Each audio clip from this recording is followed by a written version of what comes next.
Hi, hello, ನಮಸ್ಕಾರ ಸ್ನೇಹಿತರೆ. Karnataka cricket ಹಾಗೂ RCB ಅಭಿಮಾನಿಗಳಿಗೆ ಖುಷಿಯಾದಂಥ ಒಂದು ವಿಚಾರ ಇದೆ. ಅದೇನಪ್ಪ ಅಂತಂದರೆ, ಇವತ್ತು ರಾಜ್ಯದಲ್ಲಿ 2ನೇ ಅಂತಾರಾಷ್ಟ್ರೀಯ ಕ್ರಿಕೆಟ್ ಕ್ರೀಡಾಂಗಣ ನಿರ್ಮಾಣವಾಗ್ತದೆ. ಅದಕ್ಕೆ ಇವತ್ತು ಶಂಕುಸ್ಥಾಪನೆ ಕೂಡ. ಸ್ನೇಹಿತರೆ, ತುಂಬ ದಿನದಿಂದ ನಾನೇ ಒಂದು ಆರ್ಟಿಕಲ್ ಬರೆದಿದ್ದೆ.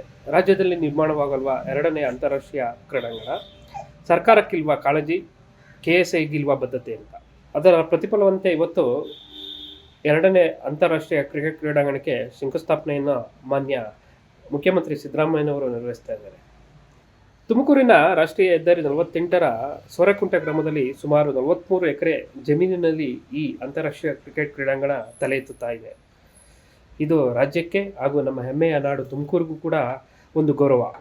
ಸ್ನೇಹಿತರೆ, ತುಮಕೂರಿನಲ್ಲಿ 2ನೇ ಅಂತಾರಾಷ್ಟ್ರೀಯ ಕ್ರಿಕೆಟ್ ಕ್ರೀಡಾಂಗಣ ನಿರ್ಮಾಣ ಮಾಡುವ ಪ್ರಯತ್ನ ಇದು ವಸ್ತು ಅಲ್ಲ, ಮೊದಲು ಅಲ್ಲ, ಕೊನೆಯೂ ಅಲ್ಲ. ಈ ಹಿಂದೆ ಈ ಪ್ರಯತ್ನ ಕೂಡ ಆಗಿತ್ತು.